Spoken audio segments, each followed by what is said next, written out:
Hello everyone, welcome to the Tim Booker channel. Wishing you all an enjoyable listening experience. Today, I'll be interpreting the book, Play Nice But Win, which happens to be the latest autobiography of Michael Dell, the founder of Dell Inc. Back in 1999, when Michael Dell was just 34 years old, he published his first autobiography titled Dell Strategies, providing a detailed account of Dell Incorporated and its origins as a direct-to-customer sales model. At that time, Michael Dell was young and full of ambition. He founded the company at the age of 19, took it public at 23, and by the age of 26, the company had already made its way into the Fortune 500 list. By the time he was 32, he was the richest person in Texas and one of the wealthiest individuals under 40 in the United States. Dell Incorporated had also become synonymous with personal computers and was hailed as the PC King. However, in the year 2023, 24 years after his initial autobiography, Michael Dell, now 58 years old, reflects on his journey in his latest autobiography. The tech landscape had changed significantly since the early 21st century, with the rise of smartphones and tablets, causing personal computers to lose their dominance. Dell Incorporated, once known as the PC King, found itself marginalized in the evolving tech era. In 2012, Dell Incorporated went private, and Silicon Valley and Wall Street alike believed it would become insignificant, akin to portable cassette players or outdated cell phones.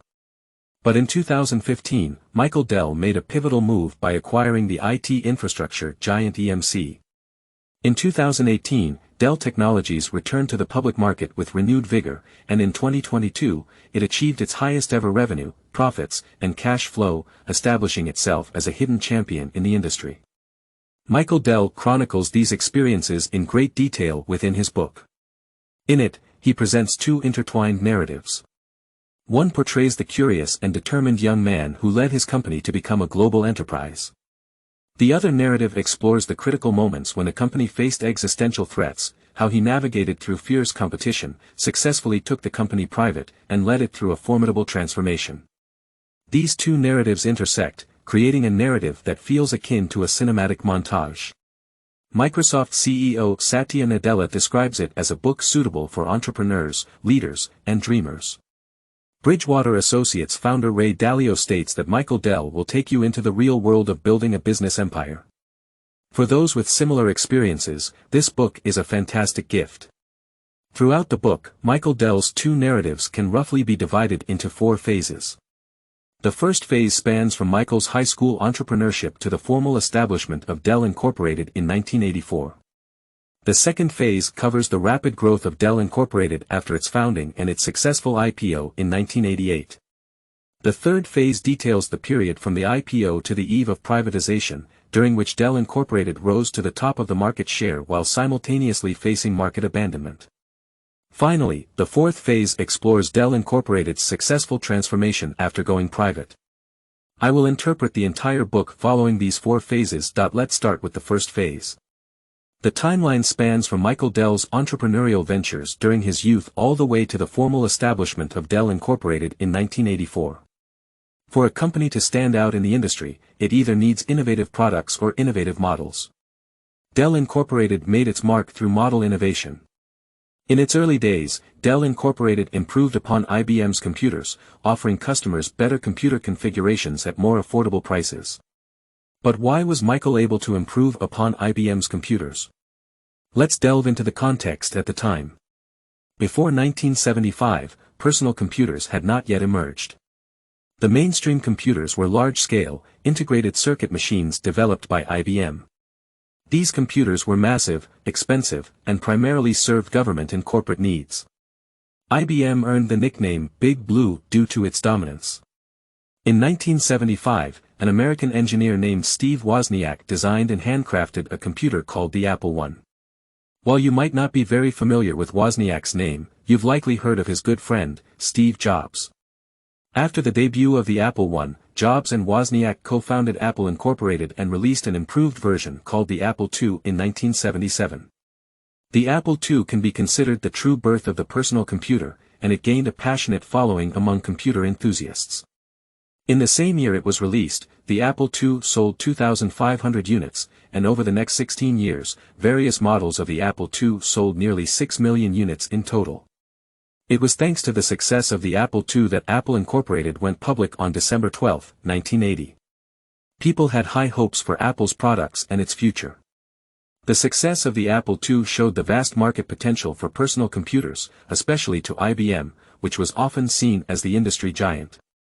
In order to catch up with competitors as quickly as possible, IBM made an unconventional move.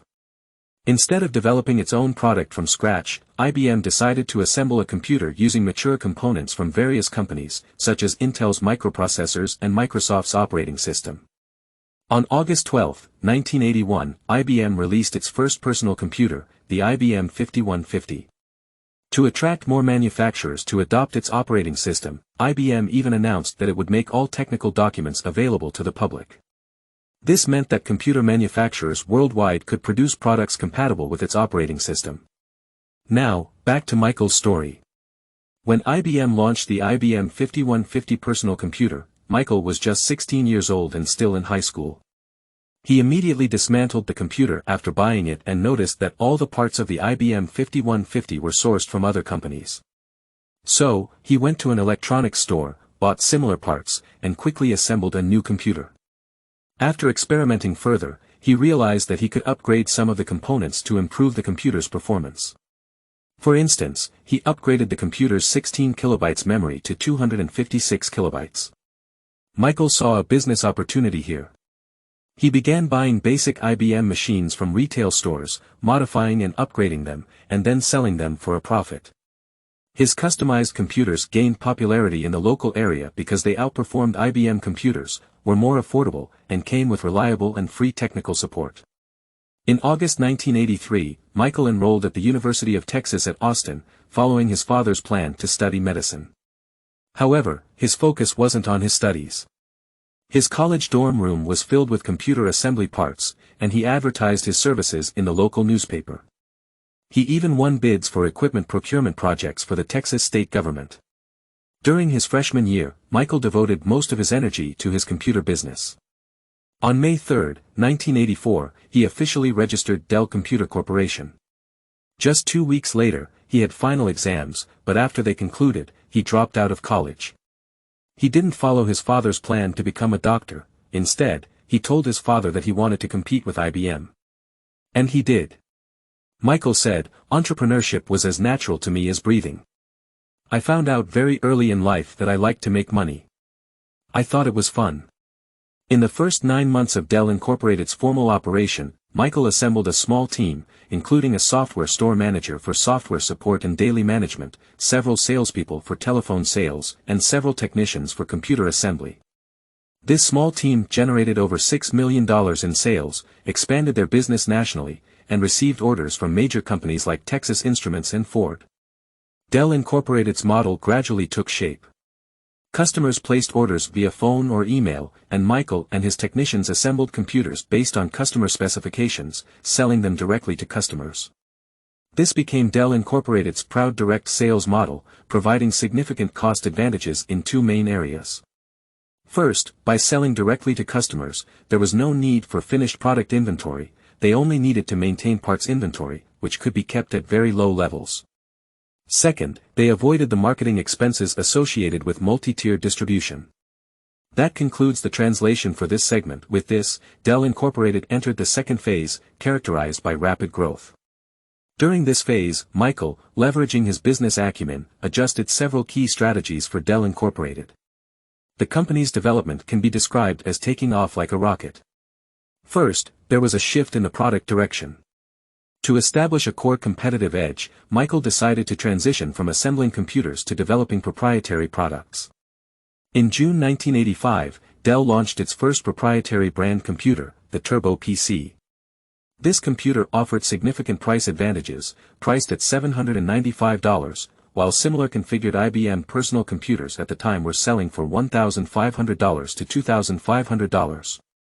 Following this, Michael began building a product matrix, introducing high, medium, and low configuration levels of personal computers to cater to different market needs. The low-end products had basic configurations and the advantage of being budget-friendly, while the mid-range products improved on configurations, ensuring better performance within the same price range. The high-end products featured top-of-the-line configurations, primarily targeting computer enthusiasts with high-performance demands. The second strategic move, in sync with the development of proprietary products, was establishing direct relationships with suppliers.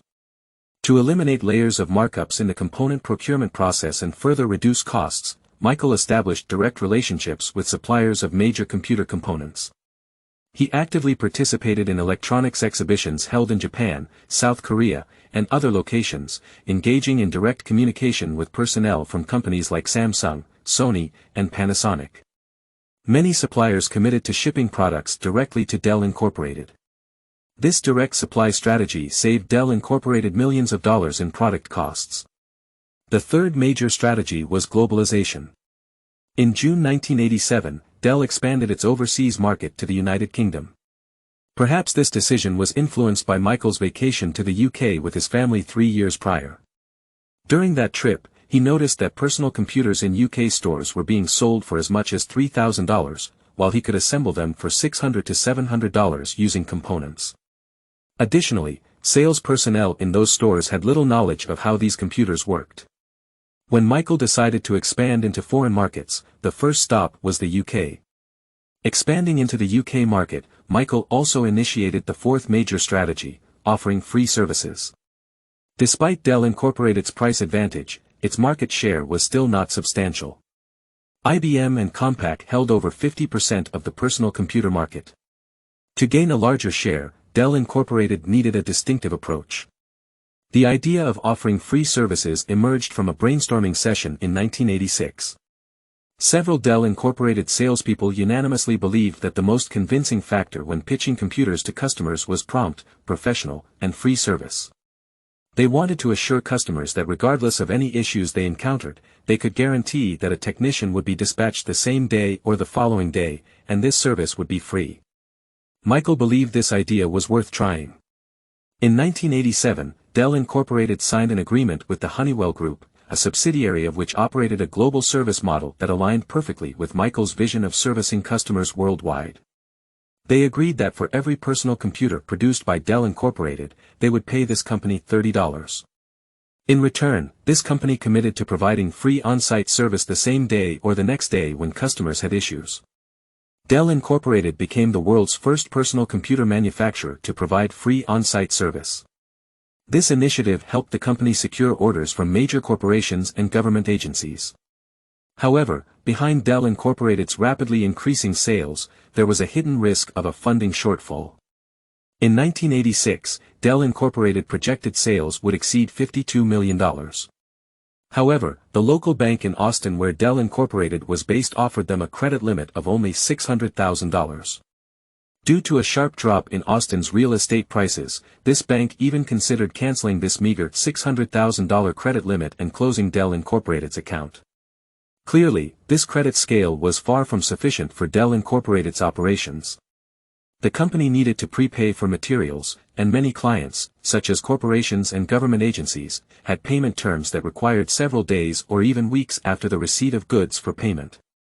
Fortunately, Michael's partner, Lee Walker, was a skilled manager who, in 1986, assumed the roles of president and chief financial officer at Dell Incorporated. Lee Walker pointed out that Dell Incorporated was generating around $100,000 in sales per day at the time, while the bank only provided around 6 days' worth of sales funds. According to his years of experience, Dell Incorporated needed at least 24 days' worth of sales funds, equivalent to a credit limit of $2.4 million. Rather than haggling with the local Austin bank, Lee Walker went directly to bankers at several commercial banks in Texas. He told them, "Look, companies like Exxon, ExxonMobil, and Monsanto, even the U.S. government owe this company money. Please consider providing loans based on Dell Incorporated's accounts receivable." The bankers replied, "All right, Walker, we don't know much about this company's situation, but we trust you." This resolved the working capital issue for Dell Incorporated. They pressed the accelerator and rapidly expanded their sales. Sales doubled every year, reaching $69 million in the 1987 fiscal year, $159 million in the 1988 fiscal year, and $257 million in the 1989 fiscal year. In 1988, Dell Incorporated went public on the Nasdaq stock market bridge and simultaneously entered the markets in Germany and Canada. In 1989, they established a subsidiary in France. Michael even became friends with his childhood idols, Bill Gates and Steve Jobs. Michael himself remarked, "In almost every way, 1989 was a brilliant year for us." After reaching the pinnacle, a long downhill journey lay ahead. Now we move on to the third phase of Dell Incorporated, spanning from 1990 to its privatization in 2012. During this phase, Dell Incorporated found itself in a peculiar situation. On one hand, the company's sales were growing rapidly, like a snowball rolling downhill. However, on the other hand, despite this apparent prosperity, it continuously missed out on opportunities. Although Dell Incorporated had become the world's largest personal computer company, the changing landscape of the industry was not in its favor. With the advent of laptops into the personal computer arena and the emergence of various new technological products, consumers appeared to be moving away from desktop computers. After the glory of 1989, Dell Incorporated continued to rise like a rocket. In just 4 years, from 1989 to 1993, the company's sales had surpassed $2 billion. However, external circumstances were quietly changing, and Dell Incorporated failed to keep pace. Firstly, in 1990, Dell Incorporated missed the opportunity to quickly capture the laptop market. At that time, major computer companies were actively exploring more convenient laptop computers. Apple took the lead by partnering with Sony to introduce the PowerBook in 1991, which became an enormous success, quickly generating billions of dollars in sales and capturing 40% of the laptop market's total sales. Dell Incorporated also had 2 laptop models on the market at the time, but their sales remained poor. The proportion of laptop revenue to total revenue showed that other major personal computer manufacturers were generating 20% of their revenue from laptops, with some achieving as much as 30%, while Dell Incorporated only had 6%. In 1993, Dell Incorporated hired John Medica, the head of the PowerBook engineering team, to accelerate its entry into the laptop market. John Medica, an experienced engineer, discovered that the 2 Dell Incorporated laptop models on sale had serious quality issues. The capacitors in the laptops could rupture under excessive physical pressure and overheating conditions, potentially leading to fires. Medica also believed that there was no need to introduce a new series of products since the existing ones were already outdated in terms of technology. Dell Incorporated recalled these 2 models and discontinued the new series of products, resulting in losses of up to $75 to $85 million. More importantly, Dell Incorporated missed the window of opportunity for the rapidly growing laptop market. Dell Incorporated only introduced its classic Latitude laptop in 1994, under John Medica's leadership. Michael himself admitted that due to the booming desktop computer business, too many resources were consumed, and they couldn't focus on laptops. In fact, there was another reason why Dell Incorporated wasn't actively developing laptops. Laptop configurations were fixed and couldn't offer the multiple combinations and customization services available for desktop computers using the built-to-order production model. Profit margins were shrinking, and competition from companies like HP, Acer, and Lenovo, who were replicating Dell Incorporated's innovative supply chain model, led to intense price wars within the industry. Subsequently, Dell Incorporated made efforts to catch up in the laptop market. However, as the scale grew larger, profit margins became thinner. By 2004, desktop and laptop computers, which accounted for nearly 60% of Dell Incorporated's total sales, were no longer the core profit-generating products. In January 2005, Dell Incorporated achieved a strong 18.2% market share in the personal computer market, making it the largest personal computer manufacturer. Yet, during the first decade of the 21st century, Dell Incorporated missed out on another significant market. In 2007, Apple introduced the first-generation iPhone, followed by the first-generation iPad in 2010. These mobile smart devices heralded the era of mobile internet, while Dell Incorporated remained entrenched in the declining Western PC market. Dell Incorporated did produce some products in line with market trends, such as the Android tablet Strike in 2010 and a small smartphone called Vimeo in 2011. However, these products failed to gain traction in the market. In 2012, Dell Incorporated faced a significant decline in personal computer sales, which continued throughout the year. This performance had a direct impact on the capital market, causing Dell's stock price to plummet to less than $9 per share. It's worth noting that in the early 2000s, Dell's stock price had exceeded $50. Since its listing in 1988, Dell's stock had generated a return on investment of 135 times. Seeing his company's stock price hit rock bottom, Michael was deeply distressed. Media reports were propagating the fear that Dell and personal computers were on the verge of extinction. He felt that Dell Incorporated had been abandoned by public shareholders. However, Michael didn't believe that personal computers were dead. While people might bring personal devices like smartphones and tablets to the office, they couldn't replace personal computers for work purposes. In the business market, personal computers still had a place. Michael also realized that the company needed to transform. In fact, he had been proactively laying the groundwork for a business-centered shift for 5 years, starting in 2007. From then this brings us to the fourth phase of Dell Incorporated, the transformation phase, spanning from 2012 to the present. Let's first delve into the thrilling battle of Dell Incorporated's privatization. Privatization of a company means that a publicly traded company is put up for sale.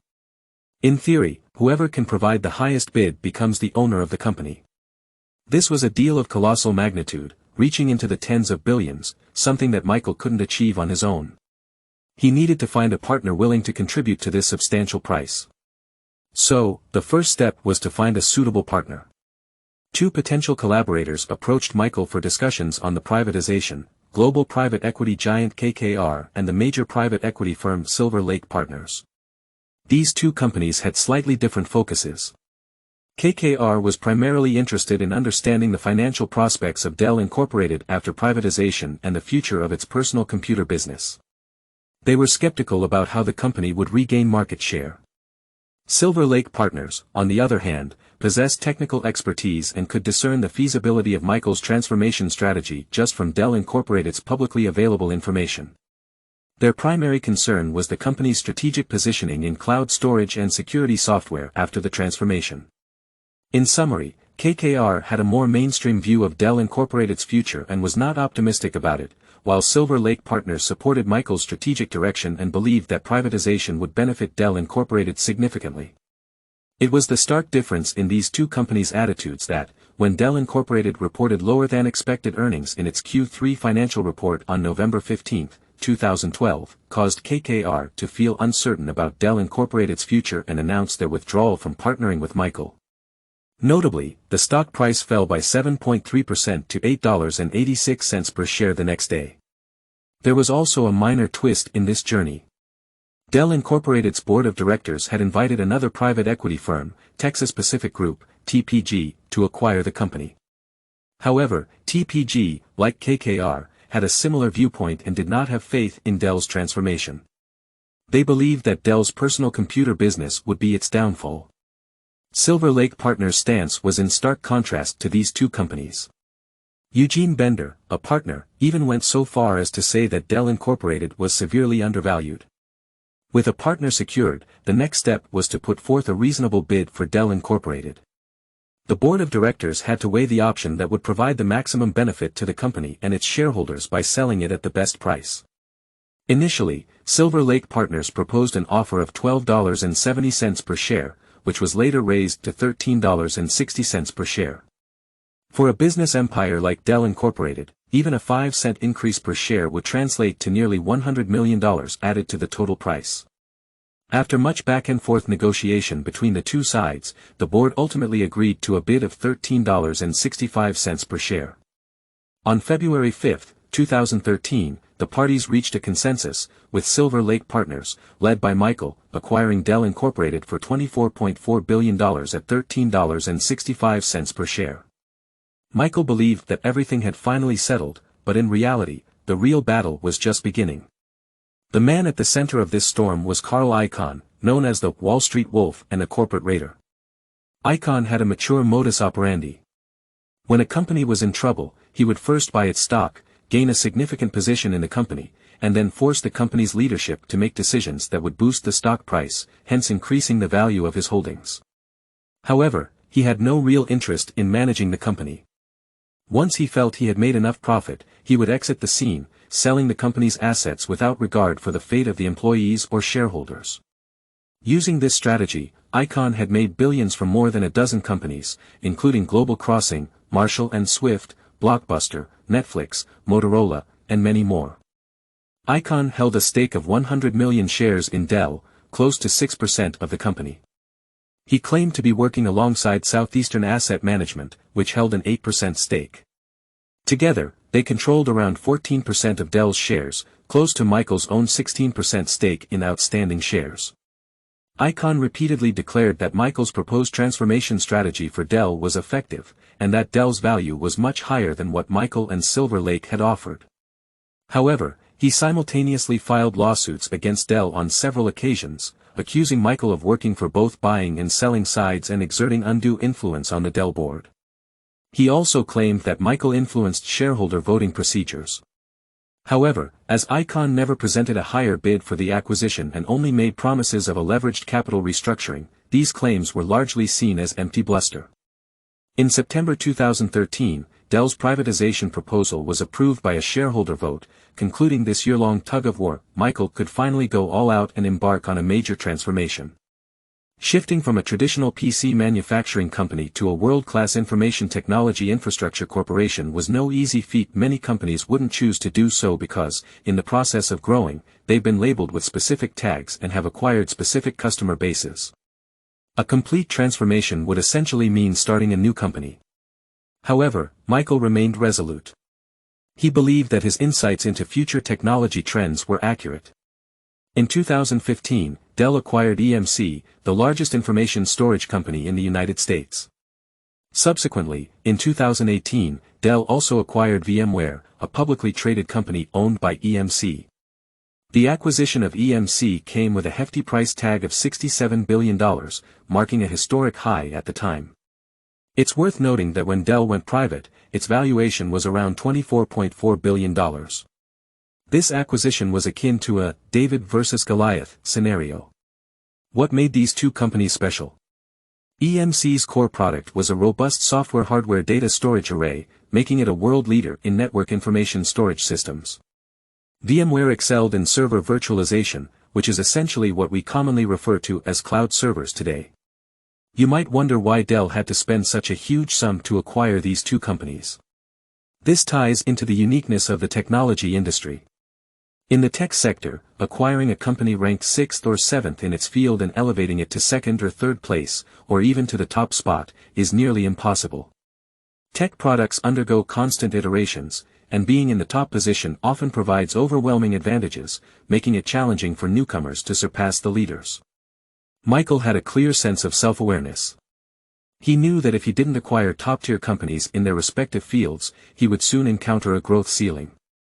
After the acquisition of EMC and VMware, the new entity was named Dell Technologies. It took Michael a full year to conduct a massive charm offensive, ensuring that employees from these newly acquired companies integrated well. Michael invited EMC employees for meals and gatherings at his home. He connected with key figures from EMC and VMware on professional social platforms like LinkedIn. He even visited EMC's offices for face-to-face interactions, assuring them of their importance. He would say, "I've heard that you've done some incredible work. I really hope you join our team. I want to assure you that you'll play a significant role in the company. A large part of why we merged is because of the work you've done." These companies indeed integrated well. At the time of the EMC merger, Dell's revenue was close to $73 billion. In 2017 and 2018, Dell Technologies' revenue increased by nearly $20 billion, exceeding everyone's expectations. In the first quarter of 2018, Dell Technologies' global server business revenue increased by over 50%, overtaking the longtime leader, HP. The merger also brought 81% ownership of VMware, a massive wealth addition. In the 12 months ending in June 2018, Dell Technologies generated $8.1 billion in sales and $3.3 billion in cash flow from this segment alone. On December 28, 2018, Dell Technologies returned to the public markets.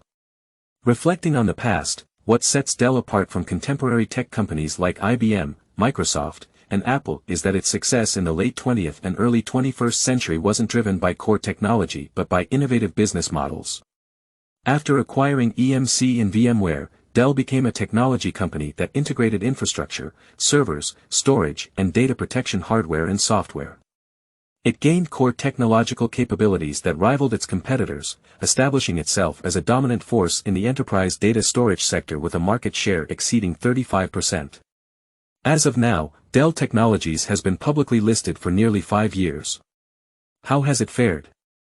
In the 2022 fiscal year, Dell Technologies surpassed the $100 billion revenue mark for the first time, with an operating profit of $4.7 billion, marking a 26% year-over-year growth and achieving a historical high. As of June 2023, Dell Technologies' total market capitalization is approaching $40 billion. This means that, within a little over 4 years since its second listing, its market value has nearly doubled.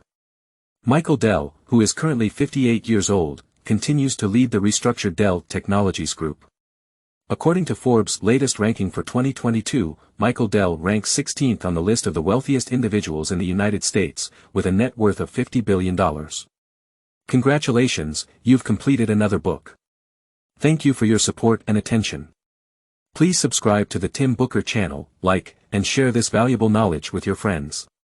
Let's combine wisdom with practicality to achieve our financial goals and create a better future. Thank you, and goodbye.